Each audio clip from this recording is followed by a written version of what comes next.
Senhoras e senhores, boa tarde. Me ouvem bem? Ótimo. Sejam todos bem-vindos à SL Gás Energy e ao painel O Futuro da Produção de Petróleo e Gás Offshore no Espírito Santo. Quais os projetos? O que fazer? A MEC Show, Feira de Inovação Industrial e a SL Gás Energy são realizadas pela Milanese e Milanese do grupo Verona Fieri, com a promoção do Sindifer, Sindicato das Indústrias Metalúrgicas e de Material Elétrico do Estado do Espírito Santo, e do CDMEC, Centro Capixaba de Desenvolvimento Metalmecânico, entidades de classe que congregam as principais empresas do setor da indústria e de base do Estado do Espírito Santo.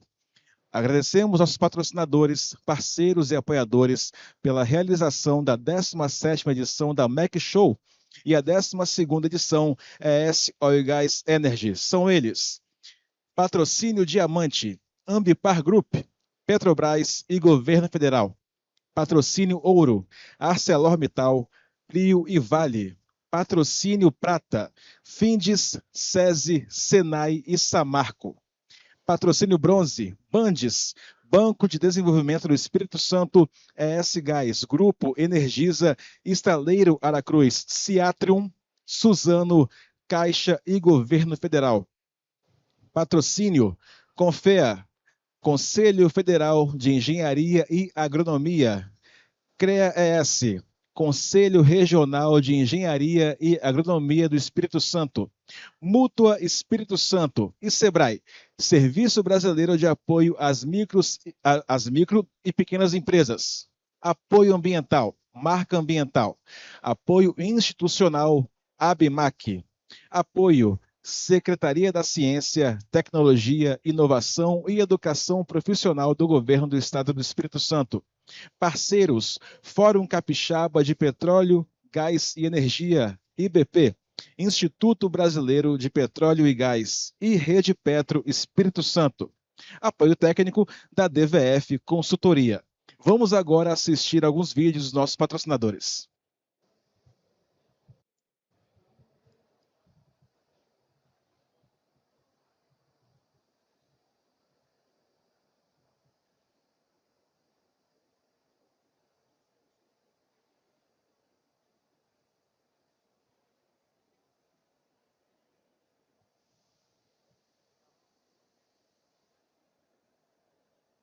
Vem!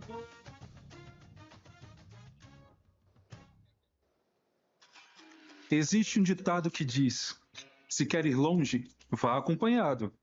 Então vamos juntos, engenheiros, agrônomos, profissionais de geociência e tecnólogos. Juntos para a terra dos ritmos, dos sabores e da alegria. Bem-vindos a Salvador, a casa da Soiá em 2024. E nada combina mais com a área tecnológica do que estar na terra de um povo que é pioneiro em tudo que faz e que continua a inovar diante de todas as mudanças do mundo. Aqui, os novos horizontes da nossa profissão vão estar em pauta e você está convidado a se tornar um dos agentes da mudança. Quando transformamos a educação, a tecnologia e a inovação, criamos um futuro sustentável. Participe da Semana Oficial da Engenharia e da Agronomia.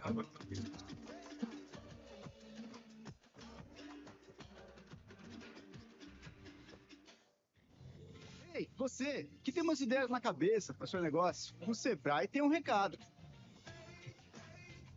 Estamos aí pro que deve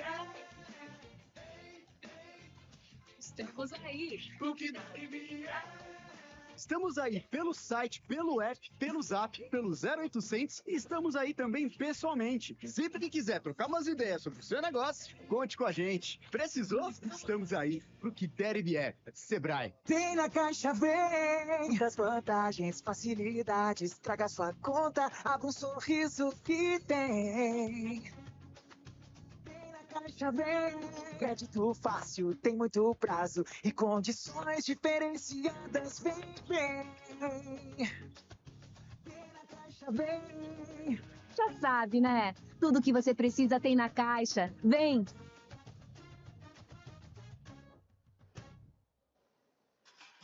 Existe um ditado que diz: se quer ir longe, vá acompanhado. Então vamos juntos, engenheiros, agrônomos, profissionais de geociência e tecnólogos. Juntos para a terra dos ritmos, dos sabores e da alegria.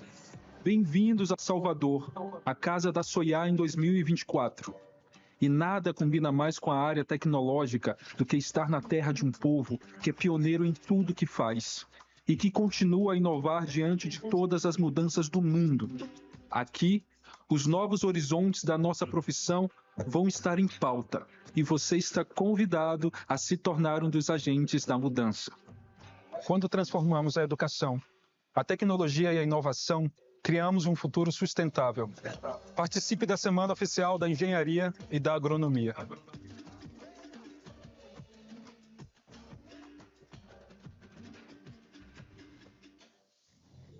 Ei, você que tem umas ideias na cabeça para o seu negócio, o Sebrae tem um recado. Estamos aí pro que deve vir. Estamos aí pro que deve vir. Estamos aí pelo site, pelo app, pelo zap, pelo 0800 e estamos aí também pessoalmente. Sempre que quiser trocar umas ideias sobre o seu negócio, conte com a gente. Precisou? Estamos aí pro que der e vier. Sebrae. Tem na Caixa Vem muitas vantagens, facilidades. Traga sua conta, abra um sorriso que tem. Tem na Caixa Vem crédito fácil. Como são patrocinadores, a ideia é fazer com que vocês decorem cada um. Por isso, repetimos várias vezes. Mentira. Consolidando-se como evento de destaque no setor metal mecânico, petróleo, gás e energia, essas feiras com alcance nacional têm um crescimento contínuo, reforçando sua posição no mercado. Distintas por serem espaços dedicados à inovação, tecnologia e networking, atraem os principais investidores, fornecedores e compradores do país, sendo reconhecidas pela mídia especializada como uma das 5 feiras industriais mais importantes do Brasil. Sob o tema Conectar, Inovar e Transformar, são realizados nesta edição 12 painéis temáticos e 49 palestras. A área total da feira atingiu 20 metros quadrados, representando um aumento de 10% em comparação com a edição anterior, contando com a participação de mais de 330 marcas expositoras. Considerando os investimentos previstos no Brasil de mais de 922 bilhões de reais e no Espírito Santo de 105 bilhões de reais no período de 2024 a 2028, a realização da 17ª edição da MEC Show e a 12ª edição ES Oil Gas Energy se revela fundamental para impulsionar o desenvolvimento tecnológico dos fornecedores, ampliar a visibilidade das oportunidades e seus meios de absorção, promover o relacionamento entre fornecedores e compradores e divulgar as competências. Esses eventos desempenham um papel importante, proporcionando um ambiente propício para o intercâmbio de conhecimentos, estimulando o avanço tecnológico, aliando-se às demandas e oportunidades de negócios. Para mediar esse painel, gostaria de convidar nesse momento a senhora Rúbia Salomão, ela que é engenheira civil formada pela Universidade Federal do Espírito Santo, a UFES. Rúbia atua em prol do desenvolvimento regional e da transformação da indústria e atualmente é secretária executiva do Fórum Capixaba de Petróleo, Gás e Energia da Findes. Com vocês, Rúbia Salomão.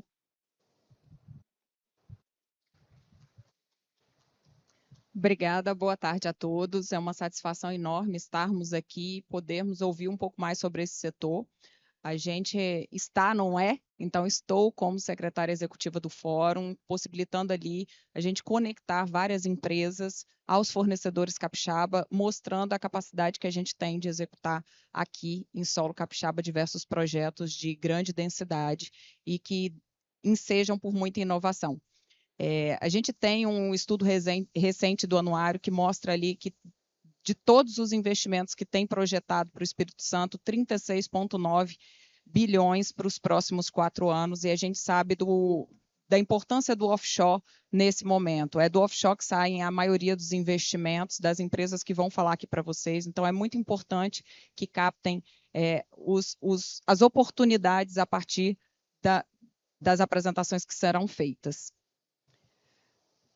Assim, o objetivo do painel hoje é conhecer o cenário atual e futuro da produção de petróleo e gás offshore no Espírito Santo, identificando os principais projetos em andamento, desafios e oportunidades, e fornecer uma visão abrangente das perspectivas de desenvolvimento do setor e discutir estratégias para impulsionar o crescimento sustentável e a inovação na indústria de petróleo e gás no Estado.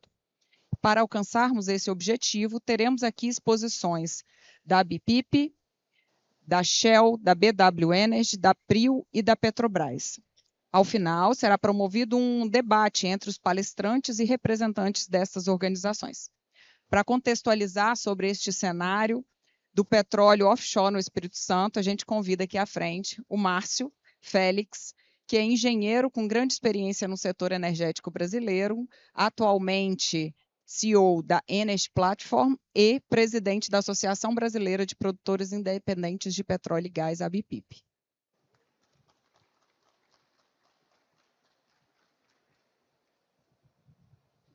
Bom, obrigado, Rúbia. Será que eu posso tirar isso aqui? Falar sem retorno, né? Como se diz, né? Então, uma alegria estar aqui no Espírito Santo mais uma vez. Eduarda, nossa anfitriã aqui, né? Capixaba já de naturalizada, né? Dar uma boa tarde a todos e todas. Essa saga, né, do offshore, né, sempre é uma coisa, né? Essas fronteiras do mundo, né? Águas profundas, e primeiro ir para o mar, né? Então, o Espírito Santo, primeiro poço marítimo do Brasil, primeiro poço, naturalmente, offshore, né? Porque o primeiro poço marítimo foi dentro da Baía de Todos os Santos, lá em Salvador, que não conta como offshore, mas foi na água, né? Água protegida. E, então, a gente teve o primeiro poço no litoral norte do Espírito Santo, na frente de São Mateus. O poço, o que ele descobriu? Não descobriu hidrocarboneto, mas descobriu uma montanha de sal. Isso reportado pelo geólogo de campo, na época, Guilherme Estrela, que 40 anos depois estava aqui no início da produção do pré-sal, já na Bacia de Campos, no litoral sul. Então, as descobertas, né, que aconteceram naquele ano em Sergipe, né, ida do offshore da Petrobras, e praticamente só tinha naquela época a Petrobras. Depois a gente teve alguns contratos de risco, mas no Espírito Santo não teve atividade, que eu saiba. E veio a abertura, né, final dos anos 90, e começou a se buscar esse potencial que o Espírito Santo tinha. A gente tinha já o campo de Roncador, né, que estava na divisa do Rio com o Espírito Santo. O ring fence dele ainda tem uma pontinha no Espírito Santo. E será que acabava tudo ali? E tinha o campo de Cação, que foi descoberto lá atrás, com a produção muito pequena em águas bem rasas, também na região do Poço Espírito Santo Submarino 1, que foi o primeiro do Brasil. E cabia a Petrobras naquela época, por muitas décadas, avaliar o potencial petrolífero nacional. E a Petrobras tinha essa missão e realizava muito, muito bem. Depois foi aberto, certamente a Petrobras continua avaliando o potencial petrolífero nas áreas de interesse dela, mas não necessariamente do Brasil inteiro, e ficou uma certa lacuna. Eu vou falar 3 letrinhas aqui, que provavelmente a maioria não sabe o que elas significam, alguns sabem. É uma sigla em inglês que é YT de tatu, F de foca. Então, yet to find. Normalmente, quando a gente vê as estatísticas, vê apresentações dos serviços geológicos de diversos países, essas consultorias, eles apresentam assim, o que resta a descobrir naquela bacia. Aqui a gente tem um desafio que tem a bacia do Espírito Santo, offshore, e tem a bacia de Campos. E normalmente se fala por bacia, não se divide uma bacia em duas. O pedaço do Rio de Janeiro tem esse potencial, o pedaço do Espírito Santo tem outro. Como se diz? O potencial normalmente é arriscado, né? Então ele diminui muito, né? Quando se faz uma descoberta, o potencial, vamos dizer, cresce, né? Então, é uma coisa de base probabilística e estudo e precisa ter um esforço exploratório, né? A presidente da Petrobras, Magda Chambriard, falou recentemente sobre ser feito da Foz, a região da margem equatorial, que precisava intensificar o esforço exploratório. Ela usou esse, como engenheira de reservatório, que usou esse termo. Então, assim, tem o potencial, é uma coisa que precisa ser muito estudo. Agora, se não for a poço, não descobre. Então, a gente tem poucos poços exploratórios. Petrobras continua furando, né? Atualmente, acho que está furando, perfurando um poço aqui no litoral do Espírito Santo. Tem outras empresas que têm blocos exploratórios, né? Como a Sinuk e a Repsol, como operadores. Mas a gente não tem alguns blocos exploratórios que foram junto com algum desinvestimento e estão na mão da 3R, da BW, e a gente que já tem alguma descoberta, alguma coisa em avaliação, então a gente precisa... Agora, qual é o potencial do litoral do Espírito Santo, né? Lá atrás, 25 anos atrás, se fez uma conta e se falou em 10 bilhões de barris de óleo equivalente, que seria o potencial daqui do estado. Esse potencial, parte dele se realizou. Acho que mais de 3 bilhões de barris foram descobertos aqui. Parte não se confirmou e parte está por ser investigada ainda. E algumas coisas aconteceram nesse meio tempo. O litoral extremo norte virou uma área de exclusão ambiental por conta da proximidade de Abrolhos. Então, vocês podem reparar que não tem nenhum bloco exploratório oferecido um pouco acima do Rio Doce, na direção da Bahia. Assim como não tem, na verdade, na Bahia, o litoral todo da Bahia tem até a área oferecida na bacia de Jacuípe, mas que já tem embargos aí do Ministério Público Federal e que, enfim, dificilmente isso vai à frente. Então, o Espírito Santo tem a parte Bacia de Campos, que é aí onde apareceu o Parque das Baleias, e onde tem o Arru, onde tem o Parque das Conchas, da Shell, que foram descobertas feitas ou pela Petrobras ou por outras empresas, né? O Arru teve aqui a BP, teve a Anadarko, e esse projeto também não foi à frente, a produção dele, porque era, vamos dizer assim, não tinha comercialidade para ter uma plataforma só. Então a gente normalmente se faz as primeiras descobertas, são as maiores, e depois vai se passando uma rede menor, e isso tudo precisa ter vamos dizer assim, uma sinergia. O ring fence o polígono do pré-sal, tudo que está dentro dele faz com que novas ofertas aí da ANP ao mercado tenham que ser via contrato de partilha, que aí inviabiliza algumas oportunidades, né? E felizmente o Arru não ficou nessa condição, ficou como concessão. Aí o Francilmar, que vai falar aqui depois, pode dizer. A BW tá na bacia do Espírito Santo, né? Mar, e tem um campo mais ou menos 0 quilômetro, semi-novo, né? Que é o campo de Camarupim, que, enfim, a produção foi interrompida, um campo voltado para gás, tem algumas oportunidades de gás e óleo leve, e eu espero que isso ainda se realize e a gente ainda veja uma produção. Eu não tenho esse compromisso, não tenho ali a fazer aquele disclaimer, né, porque não tenho ações em bolsa. Eu posso dizer que eu acredito no potencial de pelo menos uns 5 bilhões de barris. Quer dizer, se descobriu já 2 a 3 bilhões de barris, acho que ainda tem aí para... E que dá para muita coisa, né? Só o campo de Jubarte já produziu mais de 1 bilhão de barris, né? Então, e é um dos campeões, né? Os do pré-sal agora estão acelerando, estão passando, mas então, assim, a gente tem um potencial, mas eu queria chamar a atenção do yet to find, que é importante, a gente saber esse número ninguém discute ele, e qual é vamos dizer assim, qual a expectativa disso acontecer, com esforço exploratório, que é muito baixo ainda. Basicamente é da Petrobras, o esforço exploratório aqui offshore. E então, assim, a minha mensagem é que o Espírito Santo essa feira aqui que surgiu, essa 17ª edição, né? Então, 16 anos, mais ou menos. Surgiu também no boom do petróleo e dos outros, da combinação com outros setores, mas essa feira, ou a ideia, né, de fornecer para o Espírito Santo, na realidade é fornecer para o Brasil, né?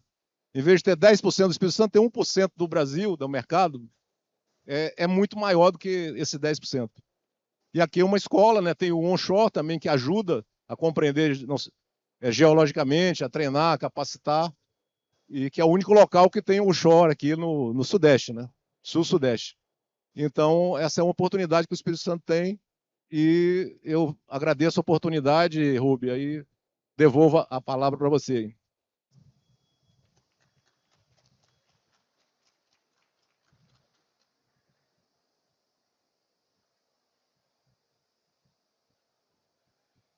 Obrigada, Márcio. Agora a gente vai chamar todos os outros nossos apresentadores para estar aqui conosco, apresentando seus painéis. Em seguida, a gente começa o debate. Daniela Rússio, que é gerente regulatório da Shell. Antônio Carlos Capeleiro, que é mestre em engenharia de petróleo pela Unicamp e vice-presidente técnico da BW Energy. Francilmar Fernandes, diretor de operações da PRIO.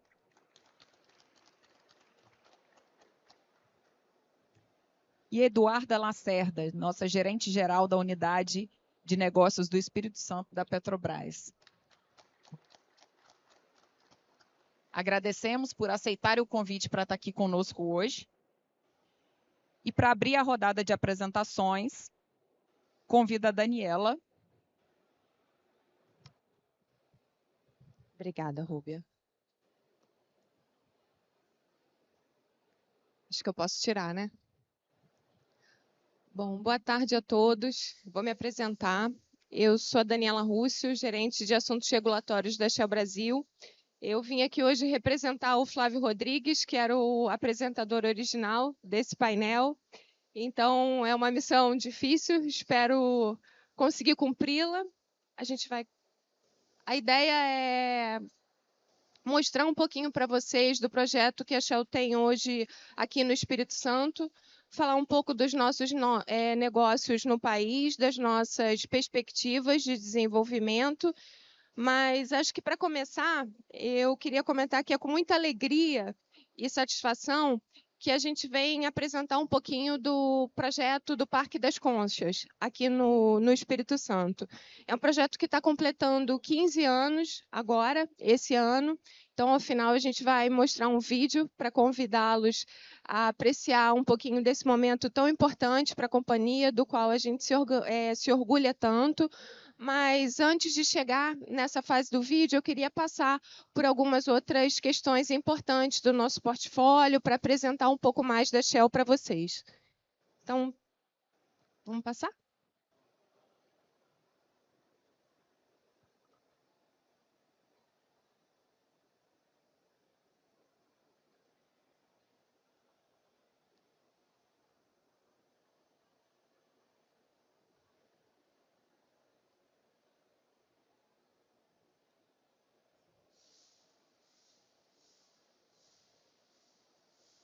Agora sim.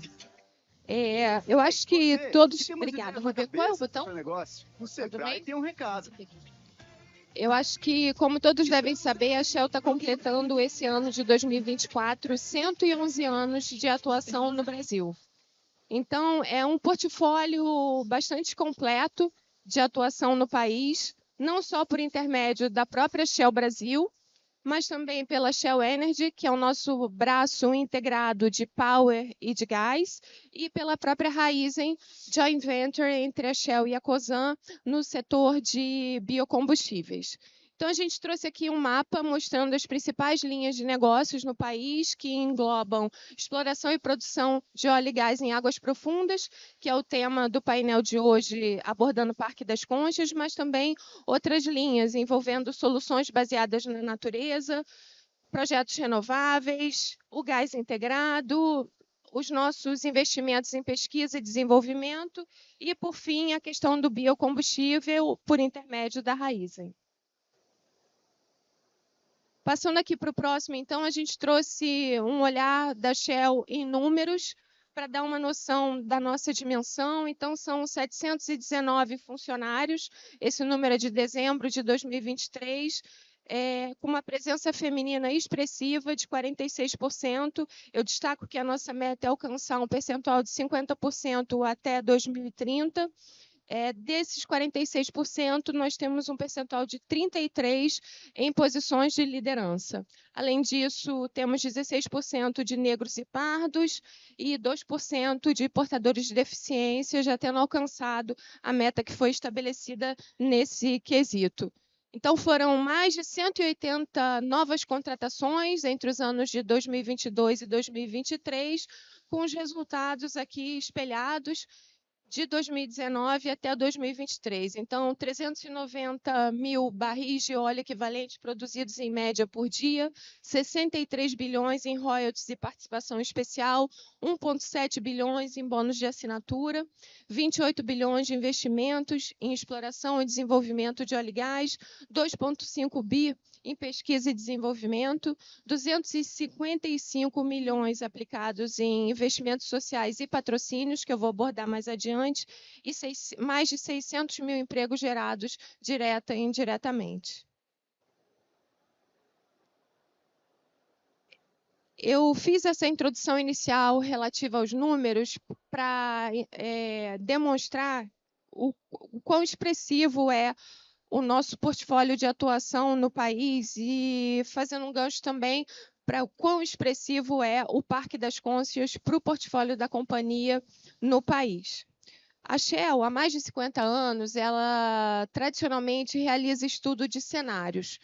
Esses cenários eles são tendências, não são projeções. Eles servem para organizar as nossas iniciativas, as nossas intenções de negócios. Muito embora não sejam projeções, eles nos dão uma intenção e uma perspectiva mais adiante de futuro. Esse ano, em 2024, pela primeira vez, a Shell, então, fez um estudo de cenários especialmente dedicado ao Brasil. E a conclusão apontou para 2 cenários principais rumo à transição energética e ao alcance da meta de net zero. Os cenários foram identificados como Sky 2050 e Arquipélagos. No Sky 2050, a gente consegue atingir o net zero lá em 2050, e no cenário Arquipélagos, um pouco mais adiante, aproximadamente uns 12 anos depois, com alguns desafios adicionais. Mas em ambos os cenários, a gente observa um uso da energia aumentado em aproximadamente 50% até 2060, comparando com o que a gente teve em 2023. Então, a gente tem ali uns destaques principais dessas mudanças na matriz energética primária. Solar e eólica se tornam os maiores componentes do sistema energético, a bioenergia se mantém com seu papel importante, mas se adaptando à mudança nas demandas, e especialmente no cenário Sky 2050, a gente tem um crescimento, a gente enxerga um crescimento da energia nuclear até 2060. No próximo slide, ainda falando sobre a questão dos cenários, aquela introdução foi importante para demonstrar que, em ambos, a produção de petróleo, especialmente, cresce fortemente até a década de 2030. E, a partir de 2030, então, nesse gráfico, a gente mostra o desenvolvimento de cada um dos cenários, que é diferente, sendo que no Arquipélagos a gente passa de 2050 e no Sky de 2050 a gente consegue, então, o net zero naquele ano. Nós trouxemos aqui os anos de pico projetados nesses 2 cenários, as tendências, né? Então, atingindo um pico em 2027, mundo, no cenário Sky, e 2032 no Arquipélagos, e no Brasil, a princípio, o Sky aponta para um pico em 2031, no Arquipélagos 2057. Então, a gente enxerga aqui um crescimento na produção de petróleo, E esse crescimento está muito relacionado à nossa atuação aqui no Espírito Santo, se a gente for pensar no nosso portfólio de atuação no país. Então, trazendo uma lente aqui para as nossas atividades em águas profundas no Brasil, a gente percebe que é um portfólio completo, que ele vai da exploração ao descomissionamento. É o segundo maior produtor de petróleo no Brasil, depois da Petrobras, com aproximadamente 400 mil barris por dia, atualmente. Nós temos vários parceiros importantes, dentre eles a gente destaca a Petrobras, a PPSA e outros 12 parceiros também. São 20 FPSOs previstos em operação até 2025, sendo que 18 já estavam operando em dezembro de 23, mais de 300 bilhões em investimentos, mais de 65 bilhões em royalties e participação especial, mais de 40% de conteúdo local certificado e 19% de redução das emissões em novos projetos. Tudo isso é como base para o que a gente entende que é importante para esses investimentos continuarem acontecendo. É a questão da competitividade. Ela é essencial para que novos recursos continuem chegando ao Brasil e para que a Shell continue tendo esse olhar para um crescimento no país. E como base para essas questões de competitividade, a gente destacou aqui alguns temas principais, como a importância da continuidade de oferta de novas áreas, novos leilões, áreas de novas fronteiras, abertura da margem equatorial como potenciais para exploração, a estabilidade fiscal e regulatória, o tema relacionado ao conteúdo local e os projetos de descomissionamento. Trazendo a lente agora para o Espírito Santo, especificamente para o Parque das Conchas, então nós trouxemos aqui um mapa que evidencia onde ele está localizado. São 3 campos e 2 poços desde 2010. São 25 mil barris em 2024, pelo menos é a projeção, 3,5% acima do que havia sido previsto lá atrás. 496 milhões de gás natural produzidos. Nós temos uma base logística em Vitória, 142 milhões de royalties, 54 milhões em impostos em geral. Além disso, a gente destacou aqui embaixo os projetos patrocinados, que são muito importantes. Tem o Festival de Música Erudita aqui do Espírito Santo, algumas atividades físicas adaptadas, com atividades de inclusão também, o esporte paralímpico e o projeto Ídolo Social. Temos investimento e performance social, também aqui no estado, com o Shell Iniciativa Jovem, o projeto do Quipeia, Mar Atento e o Rede Mobiliza. Todos esses projetos estão bem detalhados na nossa página, então, se vocês precisarem de mais informações, podem ser obtidas por lá. E, por fim, eu trouxe aqui um destaque para os projetos de pesquisa e desenvolvimento, como a parceria com o Senai e a Dersalhes, que foi a desenvolvedora de uma pulseira, e que foi, inclusive, premiada no ano passado na nossa premiação interna de fornecedores, e é um fornecedor capixaba, projetos de gestão e segurança, e essa pulseira inteligente que foi, então, desenvolvida pela Dersalhes. Tudo isso para dizer que a Shell acredita enormemente no potencial de desenvolvimento das suas atividades aqui no Espírito Santo, acredita no projeto de Parque das Conchas. Os 15 anos de aniversário desse empreendimento estão aí para demonstrar isso, e é com muito orgulho que a gente tem o prazer de compartilhar com vocês, já agradecendo a oportunidade de estar aqui falando em nome da Shell, esse vídeo comemorativo desses 15 anos. Seu negócio, o Sebrae tem um recado. E agora?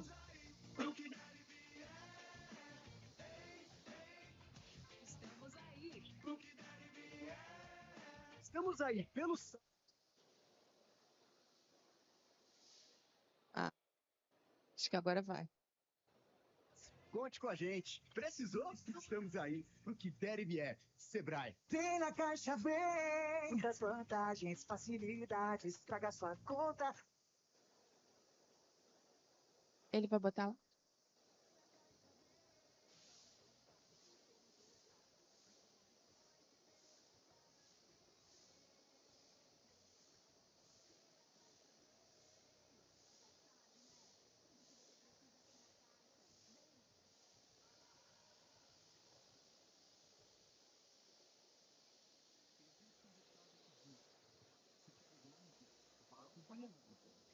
Então vamos juntos, engenheiros, agrônomos, profissionais de geociência e tecnólogos. Juntos fazemos ritmo e sabores da alegria. Bem-vindos a Salvador, a casa da Soiar em 2024. E nada combina mais com a área tecnológica do que estar na terra de tudo, que primeiro tudo que faz. E que continua a inovar diante de todas as mudanças do mundo. Aqui, os novos horizontes da nossa profissão vão estar em pauta. E você está convidado a se tornar um dos agentes da mudança. Quando transformamos a educação, a tecnologia e a inovação, criamos um futuro sustentável. Participe da Semana Oficial da Engenharia e da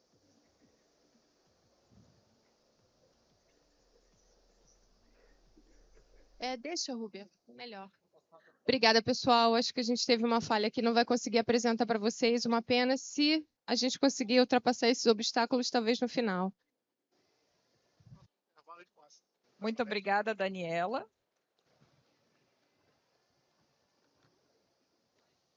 Convido agora o vice-presidente técnico da BW Energy, Antônio Capeleiro, para sua apresentação.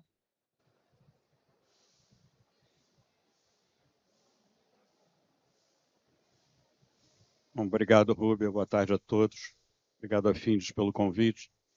Eu vou falar rapidamente sobre o escopo de atuação da BW Energy no Brasil e particularmente aqui no Espírito Santo. Então, obrigado.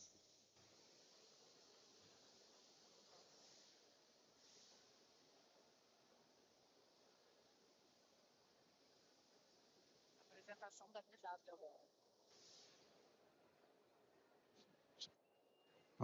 Bom, primeiramente esse disclaimer que é padrão, né, sobre a apresentação é bem técnica, é com dados técnicos, né, da BW Energy no Brasil. Começando apresentando o grupo, né, a BW Energy ela é o braço de óleo e gás de um grupo norueguês muito grande, que é o grupo BW Energy, que tem atuação em várias áreas do setor de energia, solar, eólica, transporte de óleo e gás, LGN, enfim, é um grupo grande e a BW Energy é o braço de óleo e gás desse grupo. A BW Energy ela tem atuação aqui no Brasil, no Espírito Santo, que é basicamente o cluster, o polo de Golfinho, e também na Bacia de Campos, onde a gente detém a concessão de Maromba. E no oeste da África, a gente opera na produção do campo de Dussafu, no Gabão, produzindo cerca de, 40 mil barris por dia, e temos um bloco exploratório já com descoberta de gás, que é em Kudu, na Namíbia, uma área que está muito quente atualmente, com várias descobertas da Total, da Galp, ao redor da descoberta da BW Energy. Então, esse é o nosso portfólio na área de óleo e gás.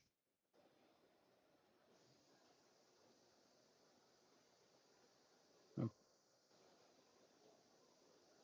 pouquinho de dificuldade para avançar. Oi? É o da direita, né?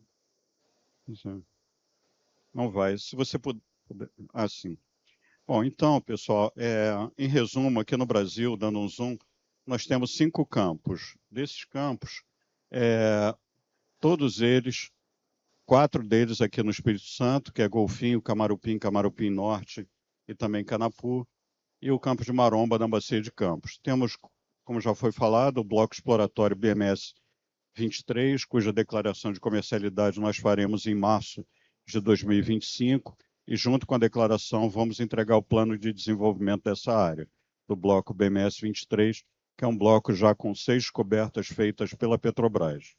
Então, a aquisição desse polo de Golfinho foi feita em agosto de 2023, a BW Energy participou do desinvestimento da Petrobras e adquiriu o cluster de Golfinho. Nós temos 2 FPSOs na companhia, um FPSO operando, que é o Cidade de Vitória, também que era operado pela Saipem, foi um contrato da Petrobras, e temos o FPSO Maromba, que atualmente está na China, no estaleiro de Cosco, sendo reparado para voltar a operar no campo de Maromba. E temos também um gasoduto que une o FPSO Cidade de Vitória até a unidade de processamento de gás natural de Cacimbas. Bom, então esse zoom mostra onde a gente está, na costa do Espírito Santo, como o Márcio falou, na bacia do Espírito Santo. E esse grande ring fence, né, eu acho que é enfim, o terceiro ou quarto maior ring fence do Brasil. A gente tem Golfinho, com várias descobertas. É um campo que chegou a produzir com 2 unidades de produção no início. Temos a área de gás, que é Camarupim aqui no norte do campo de Jubarte, e o Parque dos Doces, que é o BMS 23. Então, a nossa ideia, pessoal, hoje a gente está produzindo aqui em Golfinho, cerca de 10, 11 mil barris por dia de produção aqui em Golfinho, com 6 postos produtores interligados ao FPSO. Então, a gente dividiu esse processo, né? Agora, em agosto, a gente está completando 1 ano de operação do campo de Golfinho, que a gente já produziu uma acumulada superior a 3 milhões de barris, sem acidente, né? Conhecendo a unidade, e agora vai ser uma primeira parada programada. A gente está prevendo uma parada de 18 dias, uma parada grande no FPSO, para fazer os principais reparos com foco na integridade da embarcação. Então, nessa primeira fase, a gente focou em conhecer o campo, conhecer a unidade e manter a produção estável, e a gente tem conseguido com uma eficiência operacional bastante razoável para uma unidade já bem antiga.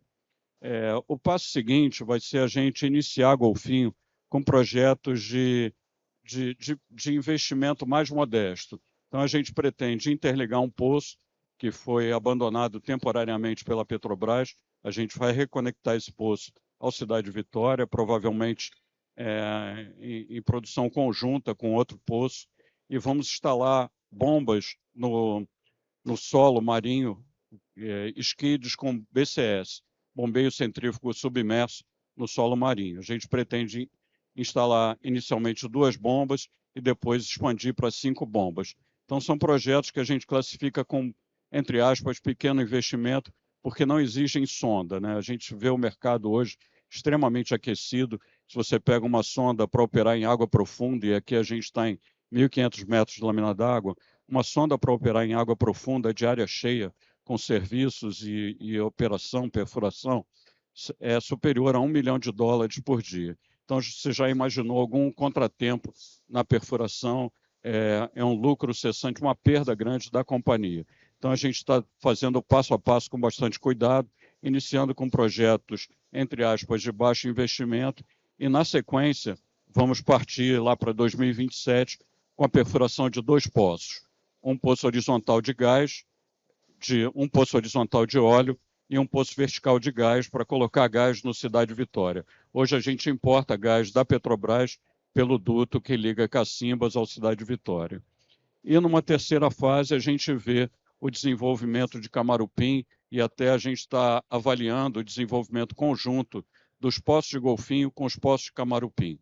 Então, em Camarupim, a gente pretende perfurar 2 poços novos e fazer um tieback ladeira abaixo, porque Camarupim está mais alto em termos de relevo submarino, ele está a 800 metros, e Golfinho está a 1.500 metros. Então, ladeira abaixo, uma conexão de 21 quilômetros, com bastante desafios de flow assurance, que já estão sendo atacados. Então, uma primeira etapa, projetos de menor monta, e uma segunda etapa, o polo Golfinho com 2 poços, e o polo Camarupim com 2 poços e um longo tieback. E uma terceira fase, então, com o Parque dos Doces, e a gente não decidiu ainda se a gente vai fazer um tieback longo para o Cidade Vitória ou se a gente vai colocar uma pequena unidade de produção para enquadrar o gás e colocar direto o gás na malha para Cacimbas, sem sequer subir no Cidade Vitória. A gente está avaliando isso, mas há oportunidade. É claro que hoje o mercado não nos favorece, a gente tem um mercado extremamente aquecido, o mercado de sondas, a gente tem visto Petrobras, outras companhias contratando sonda com diária de 500, 550 mil para perfurar poços. Se você coloca o spread rate, que é toda a parte de fluidos, de embarcação de apoio, isso aí vai fácil a mais de $1 milhão por dia. Então, e não só a questão das sondas, mas barcos de lançamento extremamente aquecidos, né? Mercado, você contratando barcos com diária superior a $300 mil. Enfim, então é um desafio grande para uma pequena empresa atuar nesse mercado. É claro que a gente trabalha buscando acordos com os fornecedores e buscando janelas de embarcações que já operem aqui no Brasil. Então, uma estratégia que, enfim, a gente, passo a passo, vai se consolidando e vai crescendo. e um foco muito grande nos custos operacionais, né? Então, redução de custos é uma bíblia também para a gente, né? Nada é fácil em águas profundas, né? Tudo é muito difícil. Então, eu vou acelerar aqui a minha passagem. Desnecessário falar para vocês, hoje a gente está aqui instalado em Vitória, no CPVV, é a nossa base de apoio, já bastante utilizada. É uma visão do campo de golfinho, que eu não vou passar muito por ela.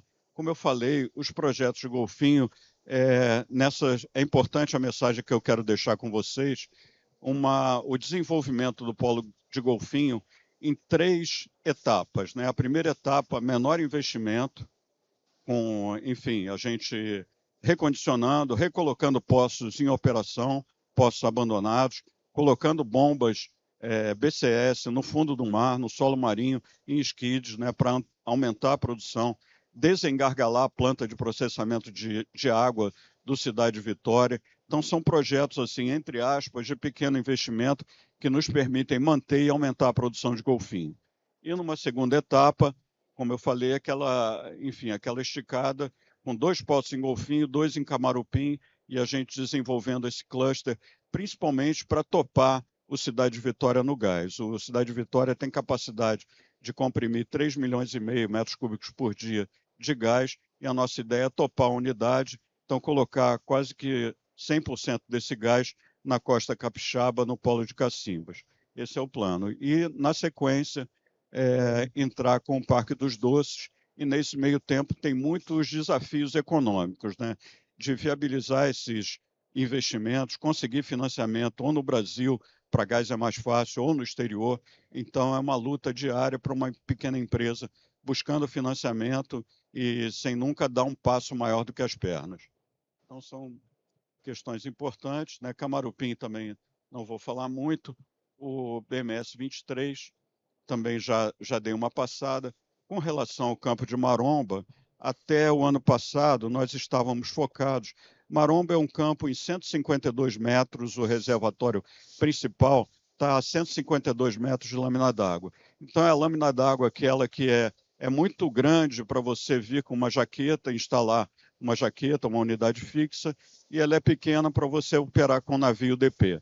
E a gente está entre 2 grandes produtores, né? O Campo de Peregrino, em água mais rasa, né? Nosso vizinho, operado pela Equinor, e o vizinho em águas profundas, que é o Campo de Papaterra, operado pela 3R. Então, a gente está ali buscando sinergia, há sinergia com os 2 campos, e certamente a gente vai conseguir alguma sinergia.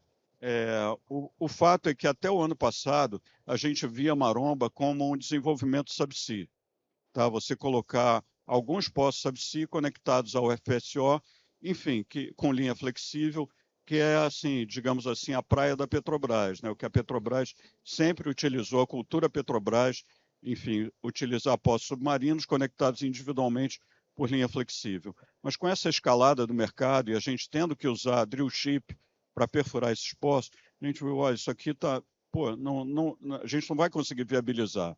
Então a gente voltou, não, vamos utilizar uma jaqueta esbelta só para segurar as cabeças de poço, e a gente vai trabalhar com uma sonda modular integrada sobre essa plataforma de cabeça de poço, e com a FPSO para fazer todo o processamento de óleo e de gás. Então, esse é o conceito hoje de Maromba, e também, como o Polo Golfinho, hoje a gente planeja em 3 fases Maromba. Fase 1, que a gente vai naquilo que é mais certo, que é o reservatório principal, já com 4 descobertas, 4 poços, e na segunda fase a gente começa a arriscar em reservatórios mais complicados, aí, entre aspas, como os carbonatos do Albiano, né, que a gente tem um volume em place ali fantástico, e na terceira fase as perfurações em field drilling para manter a produção.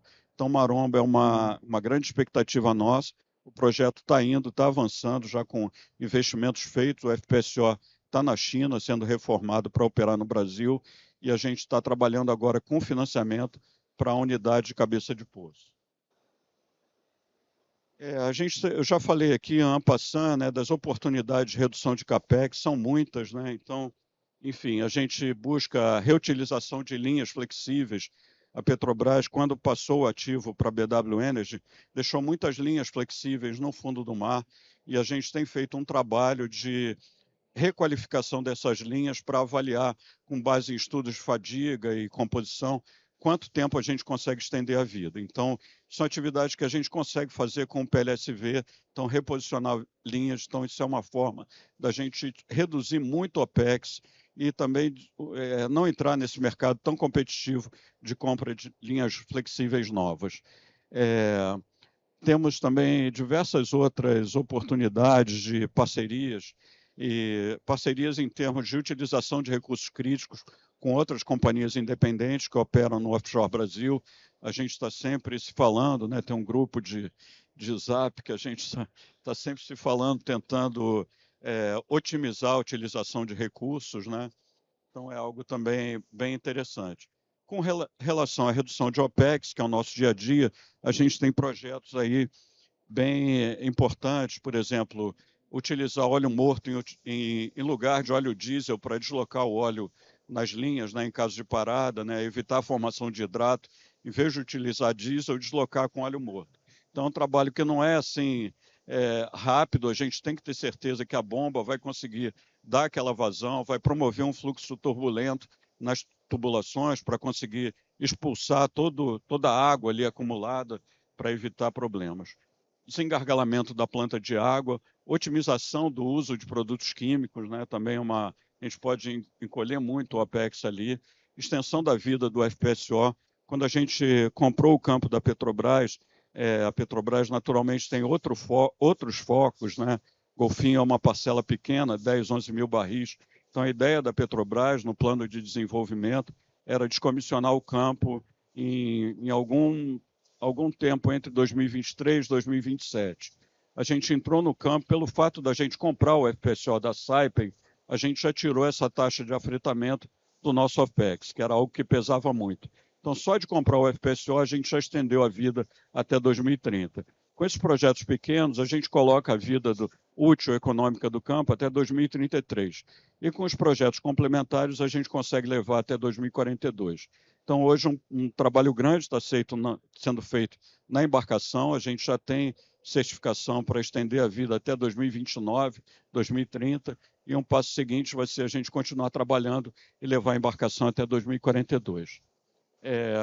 A gente trabalha também em outras atividades, por exemplo, fazer offload com navios não DP, comprar barcos PSV para tê-los na frota, reduzir o nosso custo operacional, trabalhar com ancoragem de barcos de apoio de emergência em monoboia. Então, tem uma série de ideias que o mantra é reduzir o OPEX e a gente prolongar a produção do campo. Então, esse é o último slide da apresentação. O que a gente quer com o Golfinho é estender a vida do campo, continuar produzindo o campo até por mais 15 anos e, com isso, incorporar reservas adicionais. E na nossa ambição é aumentar o fator de recuperação de óleo em 12 pontos percentuais e o fator de recuperação de gás em 30 pontos percentuais. Essa é a nossa aspiração. Então, obrigado, pessoal.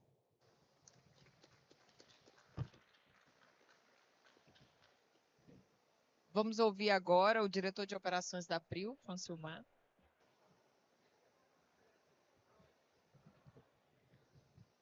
Bom, boa tarde a todos. Essa dinâmica diferente aqui é uma honra estar aqui no Espírito Santo novamente. A gente teve em abril e aqui estamos novamente atualizando os dados, né?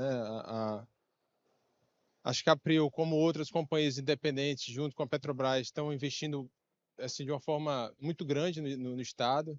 A gente vai discorrer um pouquinho aqui sobre quais são os planos da PRIO para cá. E a notícia boa é que, mesmo no momento superaquecido do mercado, né, felizmente a gente está... E é bom quando a gente vê nas feiras esse sentimento de aquecimento, que é um agito geral, a gente vê que tem sim muita coisa para fazer, e aí nos coloca um desafio de como a gente viabilizar isso e não ser só mais uma onda, estender essa onda de crescimento o mais tempo possível que a gente conseguir. Então, vamos lá. A PRIO é uma empresa que nasceu no Rio de Janeiro, né? É uma história de reinvenção de uma empresa que estava para quebrar em 2014, 2015, e aí juntou ali das cinzas, começou a fazer um negócio diferente, que é dar vida nova a um campo maduro ali que estava prestes a ser abandonado, parecido com a história que o Antônio estava contando agora. A gente começou a fazer isso em Polvo, com essa plataformazinha de completação seca, algo similar não, mais raso um pouquinho, é 100 metros aqui, não é 150, um pouquinho mais fácil, né, Antônio? E aí é uma companhia que chegou em 2015, a gente produzia 5, 6 mil barris. Essa plataforma estava programada para o abandono dela em 2016. O campo aí ia ser removido, a plataforma, ia acabar os empregos e tal. E aí hoje a gente está produzindo aí, chegou em 100 mil, agora com declínio, alguns outros probleminhas, chegamos a uns 90, 80 e pouco. E aí é uma companhia que está em franca expansão, que encontrou esse modelo de, cara, acertando o que é o jogo certo para cada jogador, né? As grandes empresas que têm um balanço muito forte para os grandes projetos, empresas médias para projetos médios, empresas menores com projetos do onshore, por exemplo, são menores volumes de capex.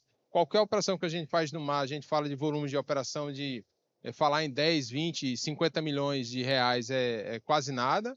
Então, é um bolso mais pesado. Da mesma forma que um campo de desenvolvimento novo, qualquer coisa que é menos de bilhão também não é muita coisa.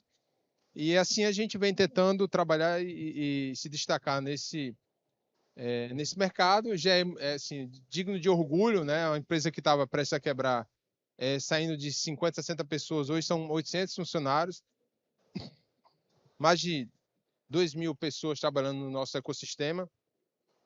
E recolhimento de royalties também já é um volume substancial. É uma empresa que é muito focada para sobreviver e crescer, né? Focada em gestão de custo eficiente, em uma gestão de reservatório muito efetiva, focando em produção, tratando o que a gente já tem ali, né? Em maximizar a produção dos ativos que já estão ali colocados. Nada de inventar muito a roda. E aí, com isso, a gente ganha musculatura, ganha capacidade de estendendo essa malha de cada vez investir mais, não só no campo que está, mas os entornos, né? A parte de exploração pura, raiz, fica para quem tem o bolso suficiente, que tem a musculatura, alto risco, alto prêmio, né? Menores riscos, menores prêmios. A gente escolheu, por decisão estratégica, focar no offshore. A gente não tem a operação no onshore. A nossa operação está focada aqui na bacia de Campos hoje em dia. Então, tanto no Rio de Janeiro, com os campos que estão mais a sul, Campo de Polvo e Tubarão Martelo. Mais ao norte, na bacia de Campos, a gente tem o Campo de Frade e Albacora Leste. E mais um pouquinho acima, já no Espírito Santo, tem o Arru e Itaipu. É aqui onde a companhia está, a sede no Rio de Janeiro. Aqui é um pouco sobre a história do que a gente faz. Basicamente, essas curvas representam o histórico como estava previsto antes da companhia pegar, né, com fim de vida útil ali, no caso aqui de Polvo, depois a nova vida que você deu através dos reinvestimentos, programas de, como o Antônio deu a ideia aqui, a mesma ideia, né, como é que você vai investir mais, localizar um óleo ali que não foi produzido, que está ali meio deixado para trás, viabilizar projetos que antes não eram viáveis economicamente, encontrar uma forma de fazer, e assim dar uma nova vida. Da mesma forma foi feito Tubarão Martelo, no campo que estava em fim de vida também, útil. Encontrar uma nova forma de fazer. Polvo e Tubarão, a gente teve uma jogada em 2021 de fazer um projeto de conexão entre os dois campos, e aí deu uma vida nova para ambos os campos, possibilitando estender mais de 20 anos, mantendo os empregos, permitindo gerar mais investimento. E isso aqui, essa curva que está aqui colocada para vocês, é uma curva com que está hoje, né? A gente continua trabalhando dentro de casa para viabilizar novos projetos, enquanto não é o que está de oficial. Frade é um caso mais recente aí, que a gente fez um investimento em 2 grandes fases de revitalização e aumentou a produção do campo em algumas vezes, e aí numa nova curva a gente está estudando uma nova fase de revitalização, mas é um caso bom para se contar. Albacora Leste é um desses casos também de desinvestimento, que mudança de foco, e aí a gente também está lutando ainda para gerar essa nova vida, digamos que é a bola da vez após o Arru. Ué, por que não entrou aqui?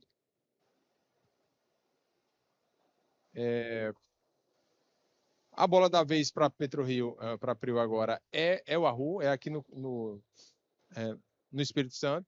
Tem um investimento aí, o geral da companhia, envolvendo tudo, né? Desenvolvimento do Arru, Albacora Leste, Tubarão Martelo e o Volta de Frade, são mais de 2 bilhões de dólares, que dá uns 10 bilhões de reais, para uma empresa que até ontem, né, até um dia desse estava para quebrar, é um volume gigantesco, né? É muito orgulho para nós, é uma empresa que tem condições de fazer hoje em dia isso já totalmente capitalizada, então dá um fôlego, dá uma capacidade de investir muito grande.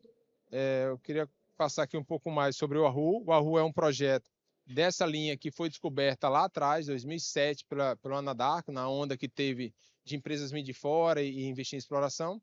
Encontrou-se óleo, mas esse óleo ele não era comercial, ele não era lucrativo, não era econômico. O volume de dinheiro que era para investir nele não viabilizava, não tinha de retorno. Então ele ficou adormecido por muitos anos, até que a gente encontrou uma forma que tornou ele econômico. Então a gente destravou esse projeto em mais ou menos 2021, adquirimos o bloco, que era da BP, e aí a gente começou o projeto de viabilizar ele. Então aprovações regulatórias, compra de aquisições, e esse é o grande projeto que está aqui envolvido no Espírito Santo. E aí só esse projeto é na casa de 800 milhões, 800, 900 milhões de dólares, dá mais de 4 bilhões de reais. Boa parte desse projeto aí é feito no Espírito Santo. A gente tem uma série de fabricantes de equipamentos submarinos, umbilical e vários outros equipamentos de topside que é feito aqui com fornecedores instalados aqui no Espírito Santo. Dá quase 1 bilhão já gasto de reais, é o caso 25% do campo aqui no Espírito Santo. O projeto ele é desenvolvido todo sistema submarino e conectado direto ao FPSO de Frade. A vantagem disso é que você evita de ter um FPSO. E no mundo de hoje, além do custo financeiro de fabricar e ter a diária do FPSO, é o impacto também ambiental, né? De você gerar mais um FPSO para entrar no jogo. Então a gente maximiza um que já está lá. A gente usa a capacidade ociosa. Hoje a FPSO de Frade está com 50% da sua capacidade nominal.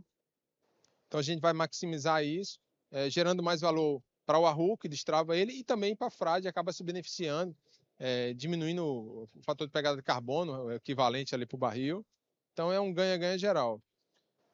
Então esse projeto ele demanda hoje, para ficar em pé, mais de 90 fornecedores espalhados para o mundo, né? Então uma empresa desenvolvendo um projeto que ali está conectado, próximo a um campo que já está, mas é uma envergadura grande, né, para uma empresa do nosso porte, e já está bastante avançado. Hoje a gente está com, sei lá, mais de 90% dos equipamentos prontos. A gente está basicamente aguardando aí o licenciamento ambiental, as autorizações regulatórias para a gente entrar em campo e executar. Temos recursos justamente para se defender dessas questões questões de mercado, né, que são grandes ofensores. A gente já tem sonda preparada, a gente já tem barco de lançamento preparado, e aí deixa a gente numa situação um pouquinho mais confortável para executar o nosso programa de trabalho. O grande desafio, e assim, aproveitando a MaxShow e a Espírito Santo Oil and Gas Energy, é a questão de, trazendo o zoom para cá, como esses fornecedores, como a gente desenvolver mais gente aqui dentro. A gente vê o quanto é espalhado o mundo afora, mas muita coisa dá para fazer aqui no Brasil e dá para fazer aqui no Espírito Santo. Basta uma questão de foco, né, de interesse em fazer isso e começar a se desenvolver. Aqui um pouco mais sobre dados específicos de recolhimento, o impacto que para a Prio é muito grande. A gente espera aí 30%, 40%, 50% de aumento da produção com o Wahoo. O pico de produção vai dar uns 40 mil barris. É um retorno também para o Estado em termos de arrecadação grande, né? Geração de emprego, e o que vai dar de benefício geral para a companhia é muito grande. A gente tem ali projeções de arrecadação de royalties, que acaba sendo um retorno interessante. Aqui, em termos, para todo mundo ter uma noção, o campo de Frade, que está aqui mais ao sul, desenhado, né? A distância aí são 35 quilômetros para o campo de Wahoo. E tem outro bloco aqui que tem uma descoberta também já comprovado, que é Itaipu, que está em estudo também, né?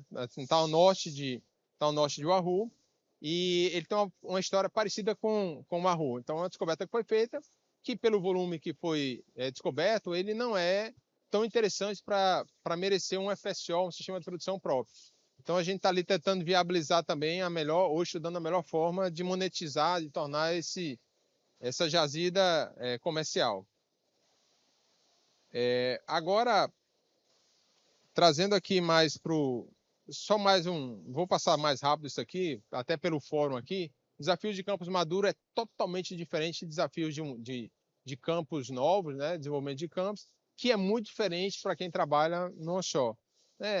E eu não vou desenhar muito aqui, detalhar muito por causa do tempo que a gente tem e da necessidade de detalhamento, mas são muito grandes, e o nosso trabalho todo como indústria, né, os operadores como a locomotiva dessa indústria, ligado aos fornecedores, destravar valor em tudo que é ligado à necessidade de topside, né, que é o navio em si, que que é basicamente o mesmo processo fabril. Quando a gente está aqui na Mac Show, não tem, tirando alguma especificidade, é muito parecido com o que a gente encontra para serviço de metal mecânico de uma forma geral. Muita coisa dá para ser usado e a gente está numa busca grande para fazer essas novas conexões. Campos maduros, a gente precisa ter um olhar um pouquinho fora da caixa. Se for pelo regramento normal, pela regrazinha bonitinha, você acaba travando muita coisa. Então, a gente tenta trabalhar muito com foco em olhar soluções diferentes, faz sentido a gente fazer de forma segura e eficiente, e aí destravando esses projetos. Essa é a vida de uma companhia independente pequena que começa a trabalhar nisso, né? A gente, quando olha inspirações lá de fora, a gente vê muito navios campos como a Noruega, que consegue estender vida útil. A gente sofre aqui, o Antônio estava falando em como é que a gente vai estender. Eu trouxe essa referência aqui. Qual o desafio de um navio que está produzindo ali há 15, 20 anos? Como é que a gente consegue, sem parar a produção, ele lá no meio do campo, como é que você consegue ganhar mais 10 anos, 20 anos? E estudando lá fora, a gente vê que já tem condições de fazer isso. Quando eu fiz algumas viagens lá no passado para estudar isso, já tinha campos nos Estados Unidos, por exemplo, que já produzia há 40, 50 anos. Mas para isso acontecer, precisa de uma mudança de mentalidade, né, por parte do operador e por parte das companhias de serviço, para os fornecedores, em como viabilizar isso. Porque se a gente apertar demais, né, a gente sofre muito com integridade mecânica, corrosão, obsolescência de equipamentos. Se a gente não tiver uma postura muito proativa e muito construtiva, em conjunto como indústria, isso não vai ser possível, né? O ambiente no Brasil é mais desafiador em termos de indústria, é mais desafiador em termos de segurança regulatória, em ambiente negocial, mas é uma oportunidade real que existe para todos nós. Fornecedor tem que trabalhar em tendo um preço mais competitivo possível, porque a gente vai fazer muito mais, né? Um campo maduro, diferente de um campo novo, é como se fosse uma construção de uma casa nova. Você construi lá tudo novinho, bonitinho, beleza, fez, o investimento todo está pronto. Campo velho é como se fosse casa velha, dá manutenção. Você precisa estar todo o tempo ali remendando, consertando, furo em outro lugar. E para isso precisa de uma mentalidade diferente. A gente não faz isso sozinho, a gente precisa muito todo o ecossistema. E a gente, quando olha lá fora, vê que isso é possível. E a gente tem que caminhar para esse lado. Aqui é um pouco sobre o potencial, para dar a mesma noção. O Antônio também comentou sobre o que ele aspira, né? Com a aspiração para o caso de golfinho, de aumentar mais 12%, a gente vê que tem um espaço grande e é nossa função como operador lutar em destravar esse ganho de oportunidade de como tirar mais óleo do que está lá escondido. Não é fácil, a gente tem uma briga gigante para isso e não é uma questão só de óleo, é uma questão de economicidade, é uma questão de competitividade. Quanto melhor o nosso projeto em termos de custo e de tempo de implantação, mais econômico, melhor vai ser sua turno de recuperação. Então, mais uma vez, isso não é uma dança solo, não é a operadora que faz isso, é uma relação de ganha-ganha, né? A gente está no momento agora de alta de mercado, em que as operadoras vão colocar os projetos todos no mercado, as companhias de serviço e os fornecedores tentam ali maximizar o retorno que elas têm.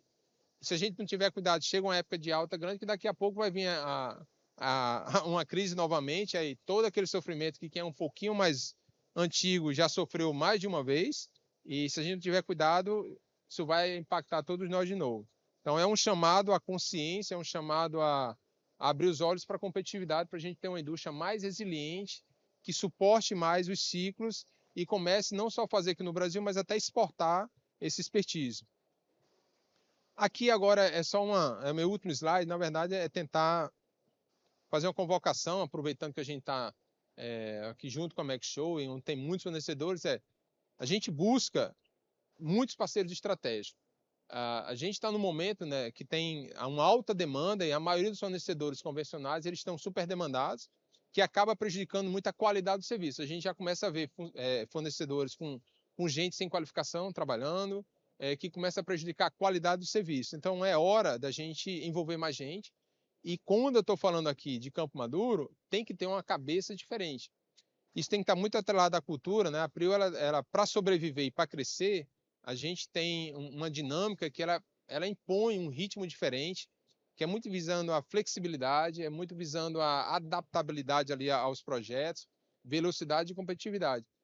porquê disso é porque se a gente seguir a mesma cartilha, né, que as grandes companhias têm, a gente não vai para frente. Então, o fornecedor, assim como os talentos, como os profissionais que vêm trabalhar para a gente, ou que querem se aliar a esse projeto, ele tem que ter uma cabeça diferente. É muito alinhado essa mentalidade, essa filosofia de trabalho. Não pode ser focado só na onda da vez, nessa crise, é um negócio a longo prazo, e tem que estar atrelado a essa forma de trabalhar, essa cultura. Eu estou deixando aqui esse QR Code, né? A gente está totalmente aberto a novos fornecedores, a gente quer ampliar muito o nosso leque, né, de novos fornecedores que trabalham, cara, está trabalhando ontem reparando o trator e hoje quiser trabalhar fazendo uma coisa diferente.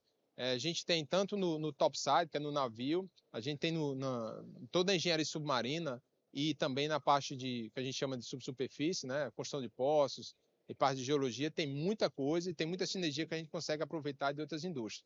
Então, estamos abertos, pega o QR Code, entre em contato com a gente através do site, né? Tem toda uma estrutura lá já montada para a gente conseguir andar com isso. E é isso, com isso eu encerro minha participação, vamos ficar aberto para depois. Obrigado.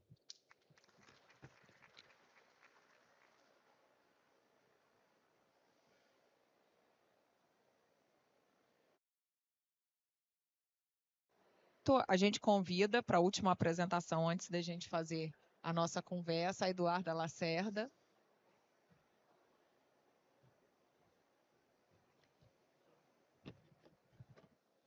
Boa tarde, pessoal. Acho que vou ficar aqui para ficar sem tapar a apresentação, né? Deixa eu ver se eu consigo passar aqui como é que é. É esse aqui? Ixi, eu acho que entrou como PDF, né? Acho que tem que botar como PowerPoint, Rúbia. Bom, enquanto isso, né, enquanto está mudando ali a apresentação, Paty, de repente, acho que vai melhor, sei lá. Primeiro, agradecer a presença de vocês aqui, né? Acho que é importante a gente destacar o quanto a Petrobras tem um apreço muito grande por esse evento, e não só por esse evento, como por estar aqui no Espírito Santo. Em 2027, a gente vai fazer 70 anos de Espírito Santo. Tá? A gente fez ano passado 70 anos de Brasil, e em 2027, né, daqui a pouco tempo, a gente já vai fazer 70 anos de Espírito Santo também. O Espírito Santo é um estado muito importante para a gente. Hoje é o terceiro maior produtor de petróleo do país, né, e, obviamente, grande parte dessa produção da Petrobras. Ok? Bom, então vamos lá. Primeira coisa que a gente gosta de falar é qual é o perfil da nossa equipe da unidade de negócios do Espírito Santo aqui da Petrobras. Nós temos mais de 10 mil colaboradores, entre diretos e indiretos, e desses, mais de 7 mil offshore, que trabalham lá nas nossas plataformas. Esse é o primeiro ponto que a gente gosta de destacar, essa diversidade, essa importância de estar construindo isso junto com a sociedade capixaba. E falando da presença, né, da Petrobras no Espírito Santo, a gente tem tanto unidades de negócios de gás natural, que é o TG Sul, né, lá em Anchieta, e a UTGC de Cacimbas, né, lá em Linhares, como também a nossa unidade de negócios de exploração e produção, que é o que a gente vai falar mais aqui durante esse evento. Na unidade de negócios de exploração e produção da Petrobras aqui no Espírito Santo, a gente gerencia não só as plataformas que estão aqui na reta do Espírito Santo, digamos assim, né, que são as do Campo de Jubarte, P57, P58, FPCO, Cidade Anchieta, MOP, e a que chegou agora, né, Maria Quitéria, que eu vou falar um pouquinho mais para frente, como também a gente gerencia campos que estão lá no norte do Rio de Janeiro, também bacia de Campos, mas norte do Rio de Janeiro, dos campos de Albacora e do campo de Roncador.